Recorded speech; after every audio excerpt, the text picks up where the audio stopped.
Hello my dear student, आप सभी को मोस्ट वेलकम है यूट्यूब चैनल अपना प्रगतिशील क्लासेस में। आज हम लोग ज्योग्राफी देखेंगे, 10th क्लास का ज्योग्राफी के बारे में परिचय।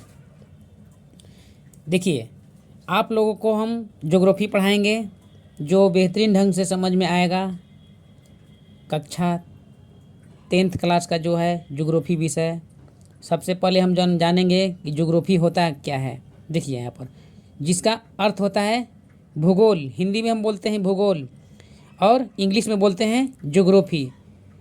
भूगोल शब्द का ज्योग्राफी ही नाम क्यों पड़ा, इसका दूसरा ही नाम क्यों पढ़ना चाहिए, लेकिन ज्योग्राफी ही क्यों पड़ा? तो ज्योग्राफी का अर्थ कुछ इसका रहस्य छुपा हुआ है।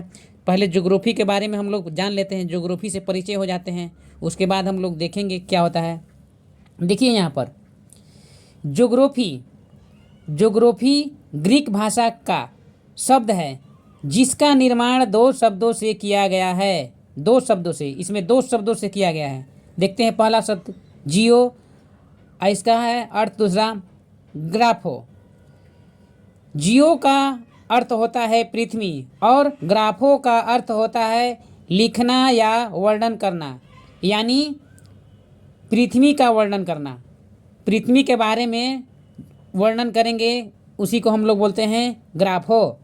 कुल मिलाकर के ज्योग्राफी, अगर ज्योग्राफी के पिता का बात करते हैं, उनके बाबूजी, फादर, ज्योग्राफी ऑफ फादर, इनके पिता या ज्योग्राफी के जनक। समझ में आया? देखिए, ज्योग्राफी का जनक, इनका पिता कौन है?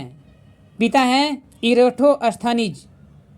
ज्योग्राफी का अगर पूछ देगा ज्योग्राफी का पिता कौन है, तो ज्योग्राफी का पिता है इरेटोस्थनीज।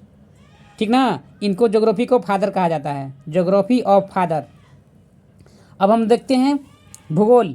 भूगोल किसे कहते हैं? हम लोग भूगोल के बारे में पढ़ रहे हैं। देखिए, भूगोल किसे कहते हैं, इस चीज़ को हम लोग देखेंगे। भूगोल, ज्योग्राफी के बारे में हम लोग समझ लिए, इनके पिता भी कौन है। अब हम देखते हैं भूगोल। भूगोल वह विषय या शास्त्र है जिसके अंतर्गत पृथ्वी के ऊपरी स्वरूप, पृथ्वी की संरचना और उसके प्राकृतिक भागों अथवा पृथ्वी में पाए जाने वाले खनिज तत्वों के बारे में अध्ययन करते हैं। खनिज तत्वों के बारे में पृथ्वी के ऊपरी भाग, उसके बारे में पेड़, पहाड़, मैदान, देश, नगर, ये ऊपरी भाग हो गया। अब उसके अंदर का बात करते हैं।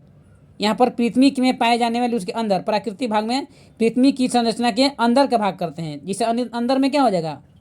खनिज तत्व हो जाएगा, जैसे कोयला हो जाएगा, पेट्रोल हो जाएगा, और भी अनेक तत्व है। हीरा हो जाएगा, ग्रेफाइट हो जाएगा, सोना हो जाएगा, अभ्रक हो जाएगा। जो भी पृथ्वी के अंदर से भूभाग से प्राप्त होता है उसके बारे में अध्ययन करेंगे, जैसे पहाड़, महादेश, देश, नगर, नदी, समुद्र, झील, वन, कोयला, पेट्रोलियम आदि। यह सब चीज़ को अध्ययन करना ही हम भूगोल कहते हैं। समझ में आया? अब आगे बढ़ते हैं, यहाँ तक हम देखेंगे। अब हम लोग मेन टॉपिक पाते हैं।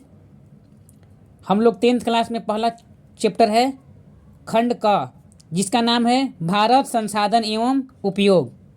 अब देखते हैं, संसाधन का परिभाषित करें। अगर पूछ देगा एग्जाम में संसाधन को परिभाषित करें, तो हमको इस प्रकार से परिभाषित करना होगा। क्या बोलेंगे? प्राकृतिक प्रदत्त संसार की सारी वस्तुएं जिसे मानव अपनी तकनीकी कुशलता, ज्ञान एवं समर्थ के अनुसार परिणित कर अपने दैनिक और सामाजिक कार्यों में प्रयोग कर जीवन यापन करता है।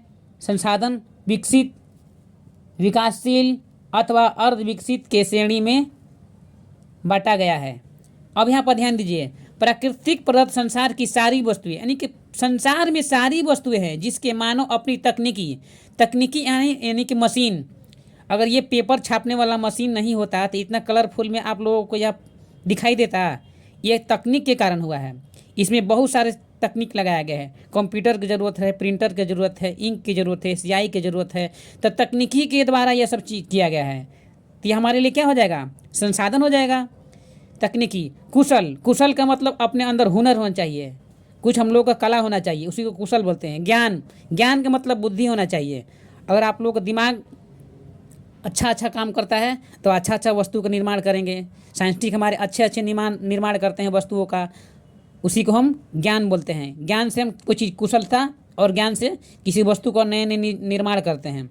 एवं समर्थ के अनुसार परिणित कर अपने दैनिक और सामाजिक कार्यों में प्रयोग करते हैं। दैनिक मतलब रोज़ खाने पीने वाले चीज़ को हम लोग दैनिक प्रयोग करते हैं, उसमें हम लोग इसका प्रयोग करेंगे। जीवन यापन करते हैं। संसाधन का विकरण विकसित होता है। विकसित और अर्ध विकसित मतलब पूरा रूप से बना है और अधूरा उसको बना हुआ है। अर्ध विकसित भी संसाधन होता है, उसको पूर्ण रूप से बनाया जाता है। जैसे रॉ मटेरियल कच्चा सामग्री, उसको अर्ध विकसित बोलते हैं। तीना पूर्ण रूप से विकसित है और अर्ध रूप से भी विकसित है, उसे हम लोग बोलते हैं श्रेणी में रखा गया है, बांटा गया है। अब जिमरन मैंने कहा था भाई संसाधन होते नहीं हैं, संसाधन बनाए जाते हैं। संसाधन होते नहीं हैं, संसाधन बनाए जाते हैं। किसने कहा था? जिमरन मैन ने कहा था। जिमरमैन ने कहा था कि संसाधन होते नहीं बनते हैं। संसाधन के प्रकार देखेंगे। संसाधन कितने प्रकार के होते हैं? संसाधन के प्रकार, संसाधन मुख्य रूप से 2 प्रकार के होते हैं, प्राकृतिक संसाधन, मानवीय संसाधन। प्राकृतिक संसाधन मतलब ईश्वर के जो द्वारा प्राप्त होता है, प्राकृतिक संसाधन होता है। जो ईश्वर से प्राप्त होता है, प्रकृति से हमें प्राप्त होता है, उसे प्राकृतिक संसाधन। जैसे कोयला हो जाएगा, पेट्रोलियम हो जाएगा, डीजल हो जाएगा, सौर ऊर्जा हो जाएगा, वायु हो जाएगा, ये हमारे प्राकृतिक संसाधन है। मानवीय संसाधन मतलब जो मनुष्य के द्वारा बनाया गया है। ये कलम मानवीय संसाधन है, ये मोबाइल मानवीय संसाधन है, ये पेज मानवीय संसाधन है, ये फोटो जो कैमरा द्वारा बनाया गया है मानवीय संसाधन है।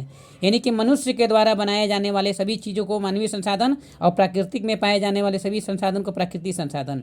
संसाधन के वर्गीकरण निम्नलिखित आधार पर किया गया है। अगला वीडियो में देखते हैं। जय हिंद, जय भारत। तब तक के लिए